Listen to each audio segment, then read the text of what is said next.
Ավարո սահմանափակ պատասխանատվությամբ ընկերությունը սկսել է իրականացնել ԱԹՍ-ների համակարգերի նախագծումներ եւ արտադրություն, եւ որոշ նմուշներ արդեն իսկ մատակարարում է Հայաստանի Հանրապետության զինված ուժերին։ Դրանք հաջողությամբ անցել են պետական փորձարկումներ։ Ընկերությունը միևնույն ժամանակ սկսել է ցամաքային ռոբոտիզացված համակարգերի նախագծման աշխատանքները եւ այս ցուցահանդեսին ներկայացրել է նմուշներ։ ԱԹՍ-ները տարբեր տեսակ են, տարբեր նշանակության, որոնց մեջ մտնում են համ հարվածային, համ հետախուզական ու դրանց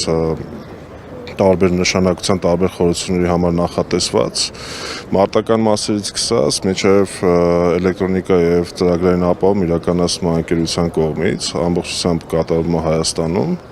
Ունենք նոր նմուշներ, որոնք որ ներկայացվում են դեր նախանմուշի տարբերակով, որը առաջիկայում կանցնեն պետական փորձարկումներ ու կառաջարկենք մեր զինված ուժերին, որպեսզի կնքվեն պայմանագիր։ Ինչ վերաբերում է համատեղ պրոյեկտներին, իրականացվում է ֆրանսիական կողմի հետ, իսկ գնման մասով զուգահեռ բանակցում ենք 7 երկրների հետ։